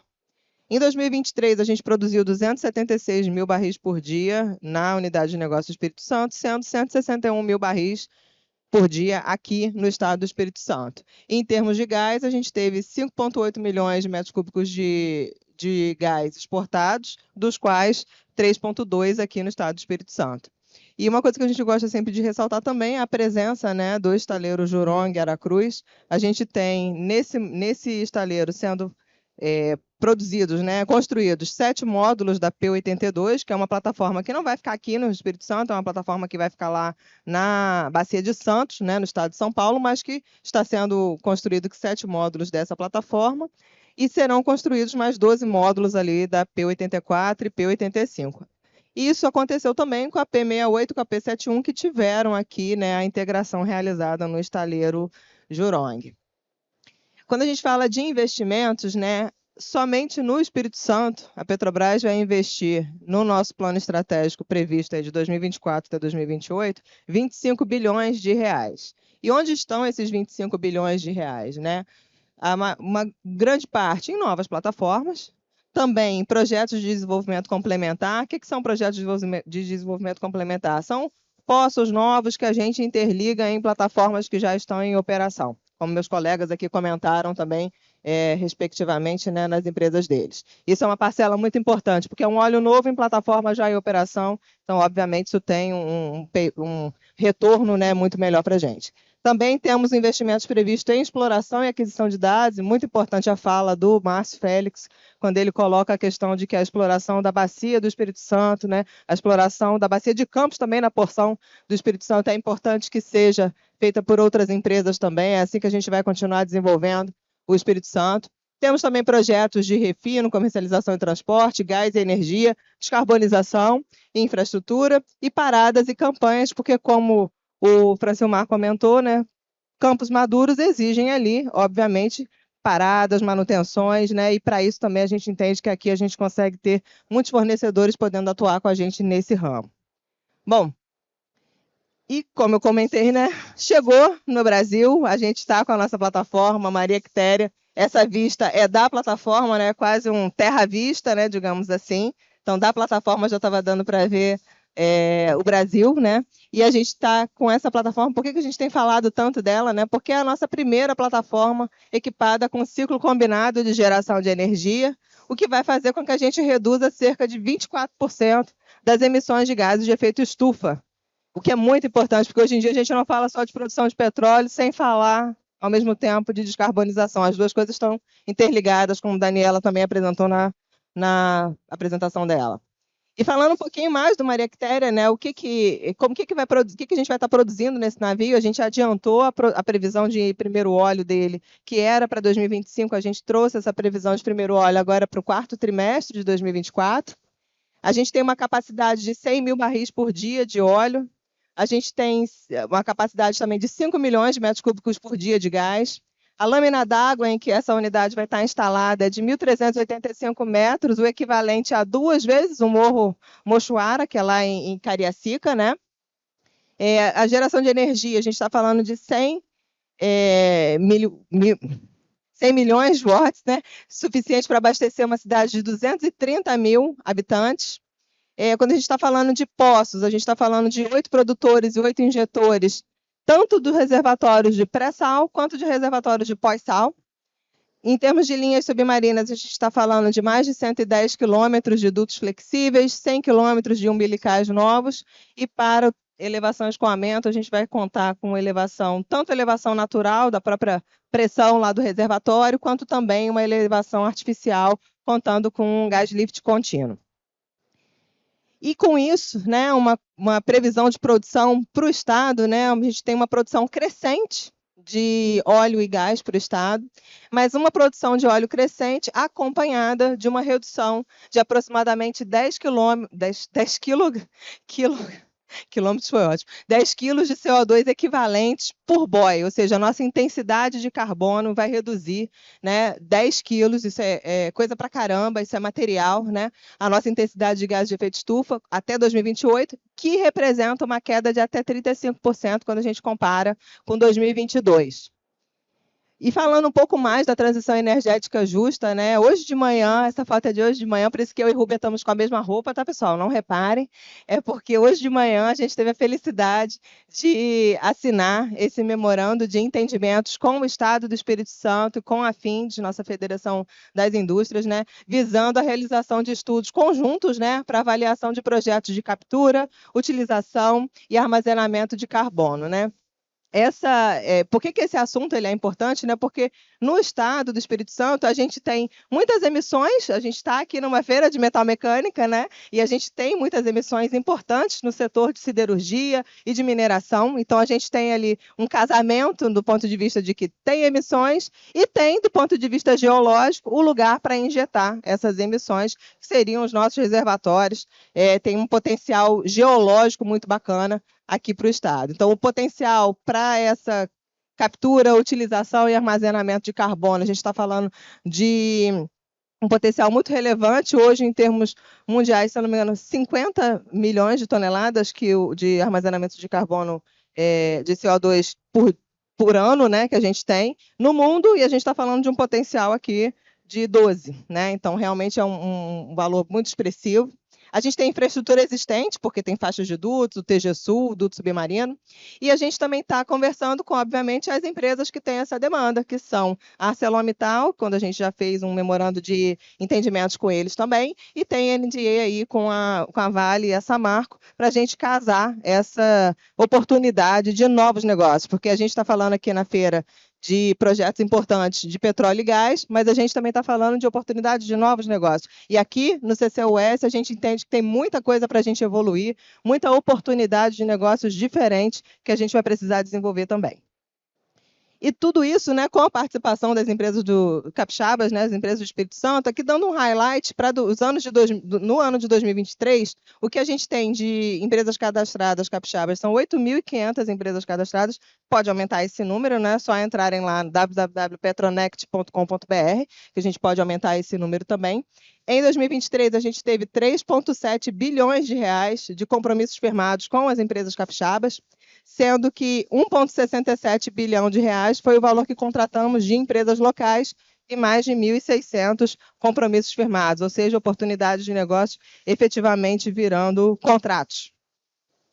E, por último, eu queria ressaltar que todo esse desenvolvimento econômico ele também precisa vir aliado com o desenvolvimento social. A gente tem muitos projetos patrocinados, muitos eventos culturais que a gente também traz aqui para o Estado, mas nesse momento eu quero dar um destaque para esse programa Autonomia e Renda, que a gente acabou de lançar, o primeiro edital, que vai atingir aqui o Espírito Santo. A gente está com 120 vagas abertas nesse momento, com inscrições até 23 de agosto, onde a Petrobras vai fornecer bolsas de estudo para que pessoas se inscrevam em cursos de capacitação técnica. Hoje, os quatro cursos que estão disponíveis, né, para 4 municípios diferentes são de pintor industrial, escalador industrial, soldador e auxiliar de serviços diversos. Mas até 2027 a gente está prevendo aí um total de quase 1.000 vagas, né, para ser exato, ali 987 vagas até 2027, em 10 municípios diferentes aqui do Espírito Santo. Então, por favor, divulguem também, se vocês conhecerem alguém que pode se interessar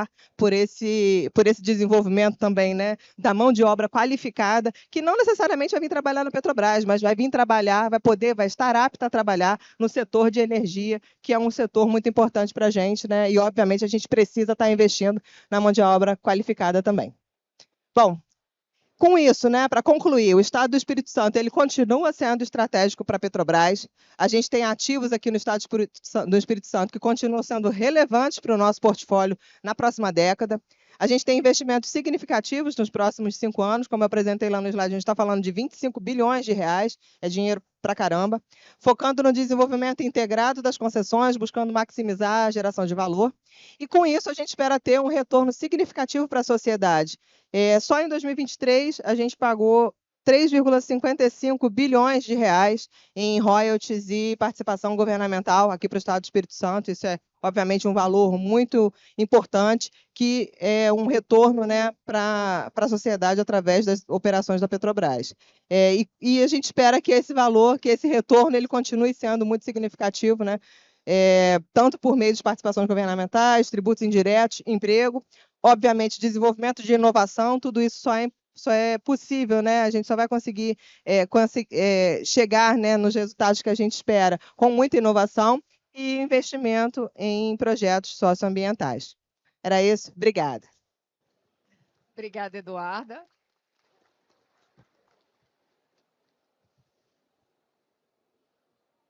Vamos passar à etapa de perguntas, mas antes de começar, deixa eu emendar um outro número aqui, uma nova oportunidade que também está aberta e se encerra agora dia 9, que é o Reação Offshore, né, Francilmar? Quer falar?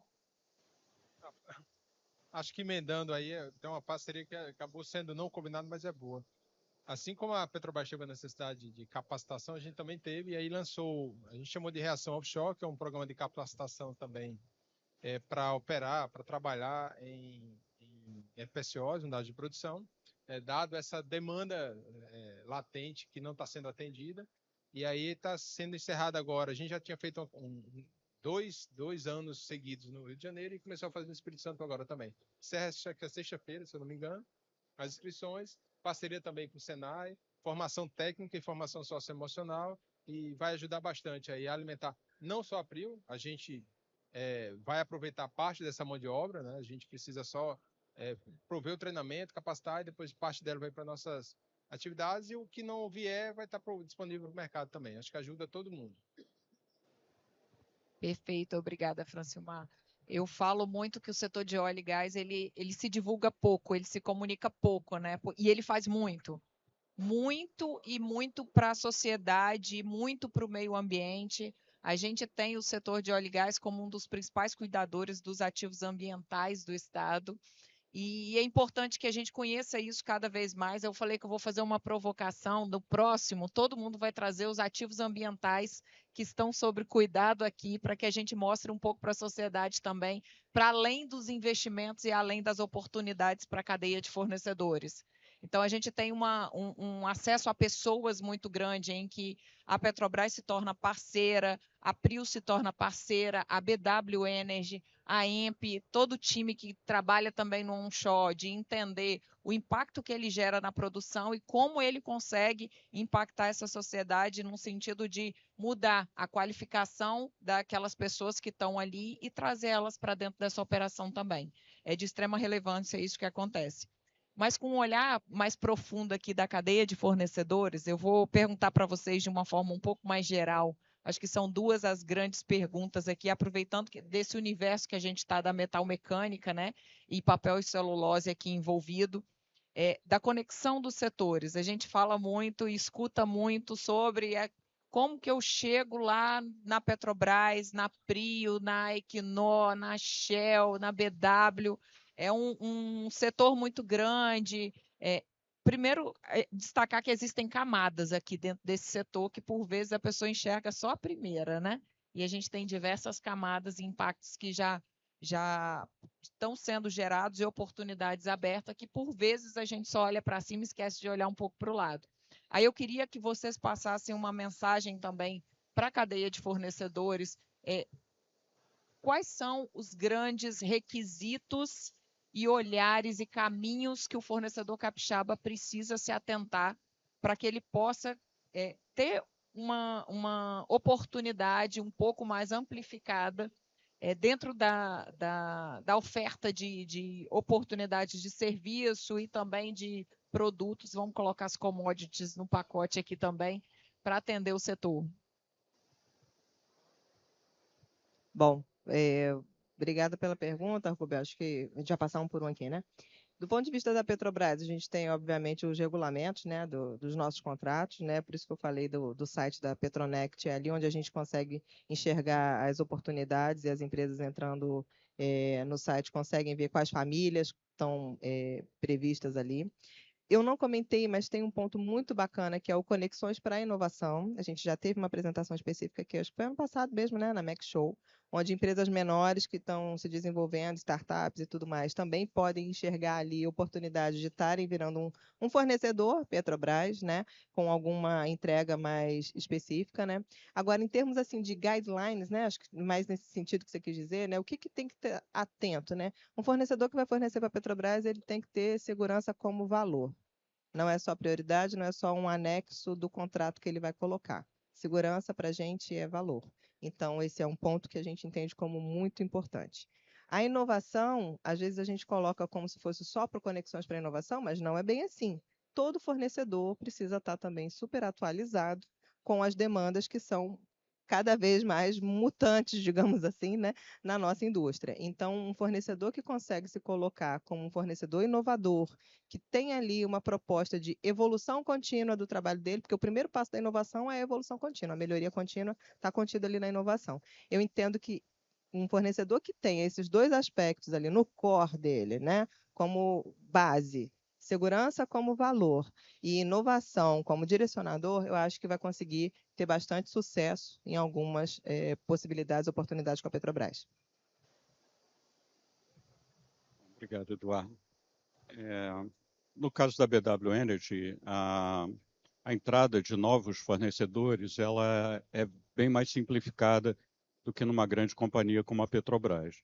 Então, normalmente, o fornecedor interessado procura nossa homepage, a BW Energy Brasil, e nos contacta pelos e-mails lá cadastrados. O primeiro processo é, naturalmente, a gente ter um NDA, um acordo de confidencialidade com o fornecedor, para poder abrir as oportunidades, né, e começar a negociação.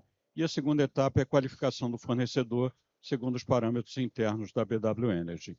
E, enfim, o nosso processo de contratação, ele, por regra, é via licitatória. Então, menor preço com maior qualidade, né? Isso que a gente busca, né, como, enfim, padrão das empresas. Mas, naturalmente, a gente é aberto a fazer negociação um a um, caso a gente veja uma oportunidade de ganho de ambas as partes, seja em prazo de entrega, seja, enfim, uma tecnologia especial que só determinado fornecedor detém. Então, a gente tem feito isso com diversas empresas, muitas delas nacionais, muito na área de reparo submarino, inspeção submarina, também manutenção de topside e também serviços técnicos, né? A gente procura buscar empresas brasileiras, né, de alta qualificação, embora a empresa seja uma empresa internacional, com acesso muito fácil a, enfim, empresas internacionais, mas a gente busca privilegiar por diversos aspectos, né, proximidade física, a questão de não ter uma barreira de língua e também que a gente tem no Brasil empresas altamente qualificadas que não ficam nada a dever a empresas internacionais. Então é mais ou menos isso. Obrigada.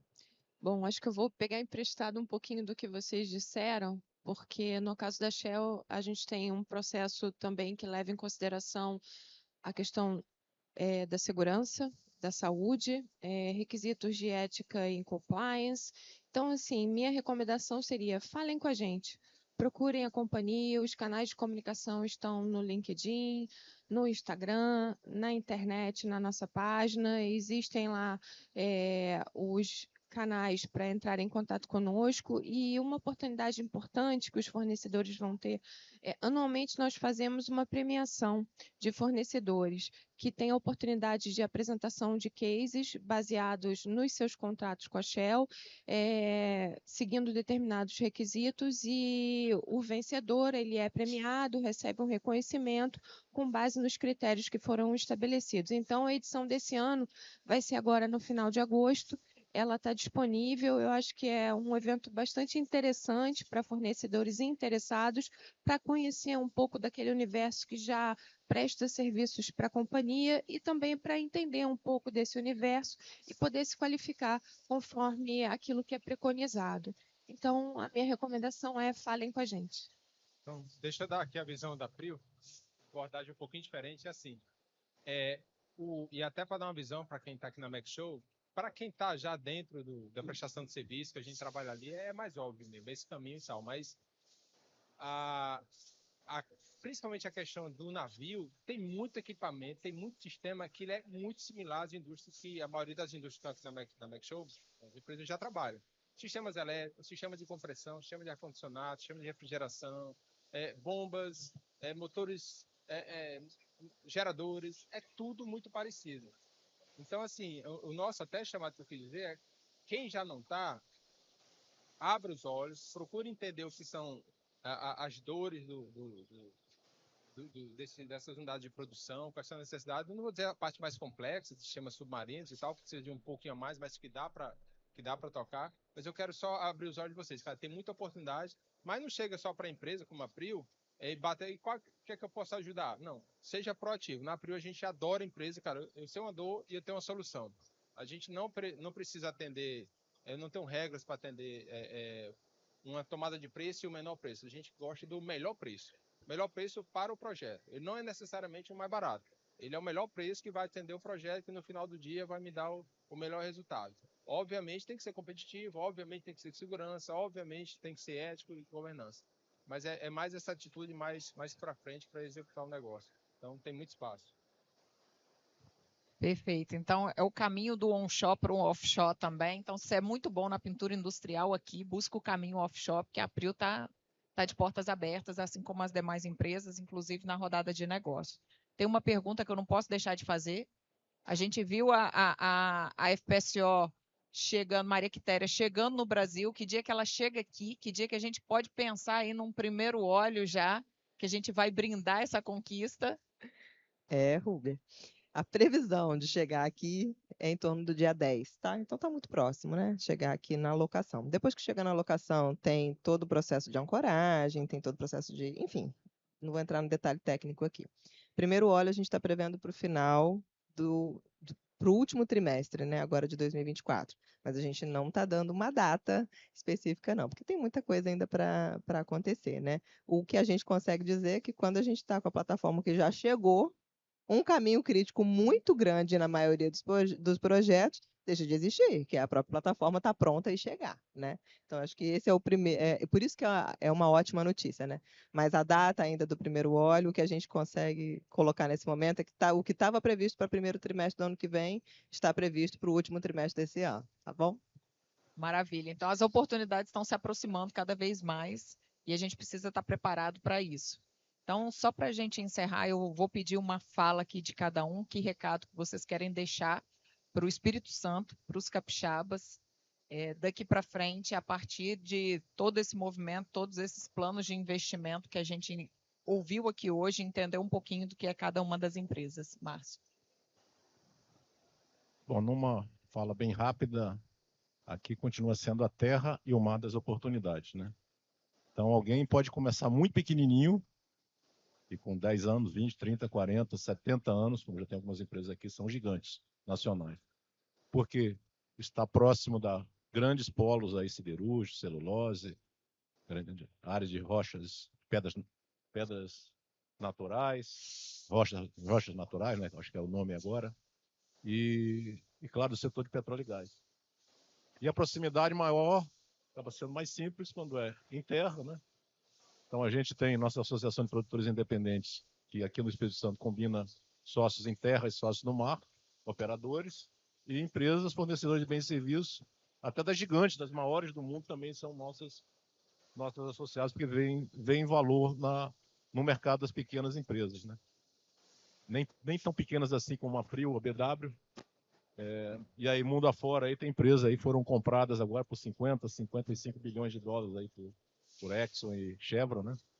Então, a gente tem aqui o excesso de oportunidades leva, às vezes, a uma paralisia. Eu queria deixar essa reflexão aí, porque a oportunidade aqui é maior por metro quadrado, terra e mar.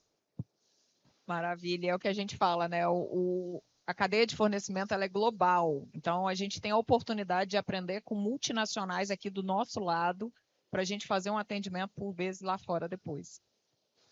Vou pegar um gancho aí no que você falou, e a palavra é competitividade. Eu acho que tem uma oportunidade grande, tem muito óleo a ser descoberto, a gente tem muita coisa para fazer. Eu acho que essa dinâmica que se criou agora, de ter mais empresas e toda ela com fome de encontrar óleo, desenvolver óleos comerciais, atrelado a uma cadeia de fornecimento que perceba essa oportunidade de atender não só a gente, que tem uma demanda, mas conseguir ajudar nessa empreitada e começar a exportar isso para fora.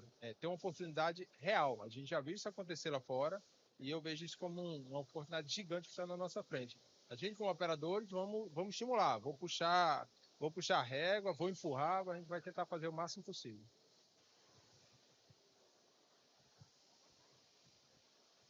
Obrigada.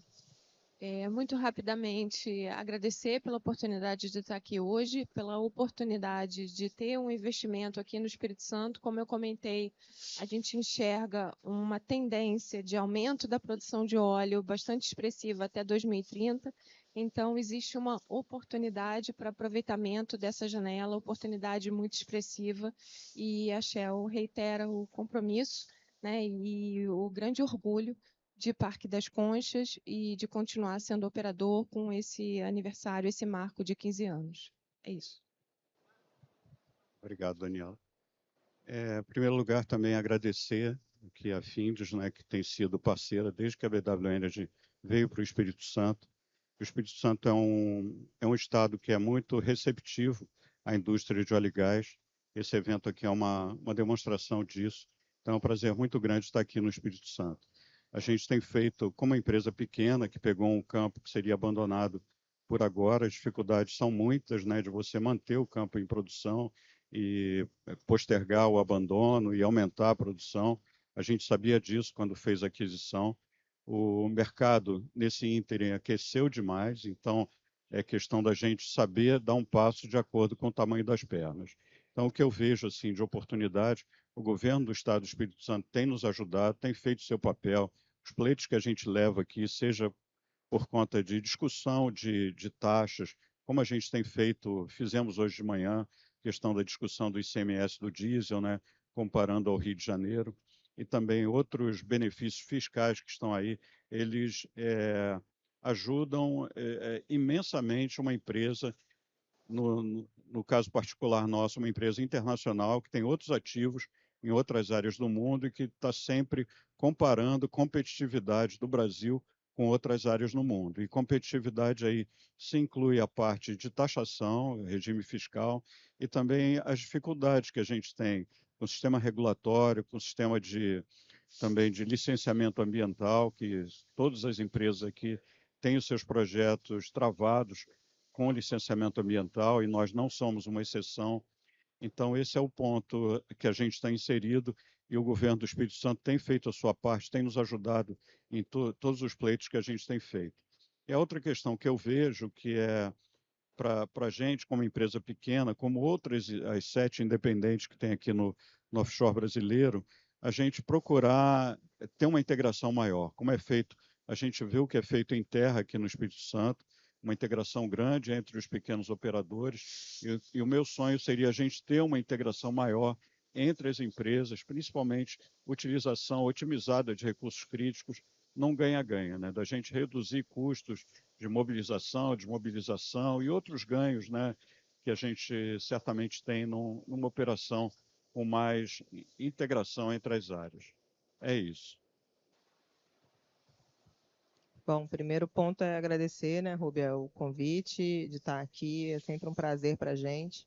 E recado final são 2, né? Acho que o primeiro é orgulhem-se, né? Porque vocês têm um Estado realmente muito organizado, um Estado em que as coisas funcionam, um Estado que está realmente procurando o ganha-ganha, né? E não um perde-perde. Muito pelo contrário, é um Estado realmente que dá muito orgulho da gente estar presente aqui.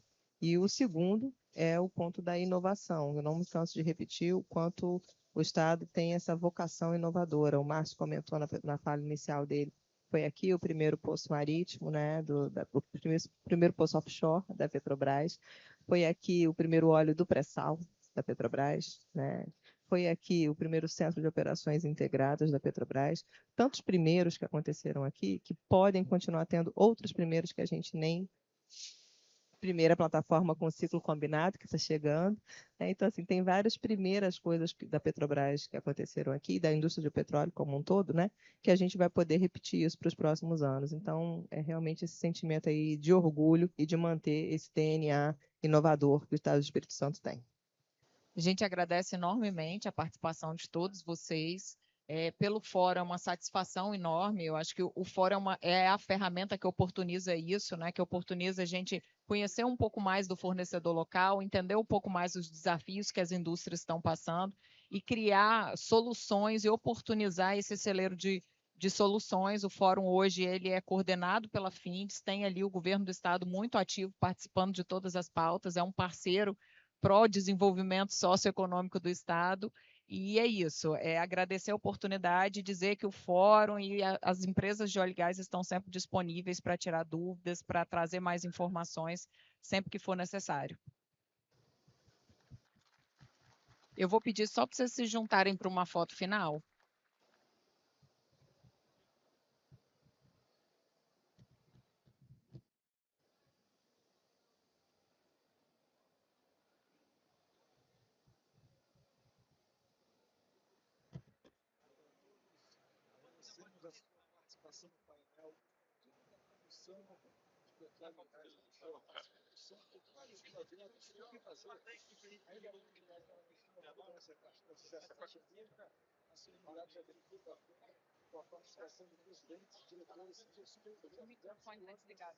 Lá.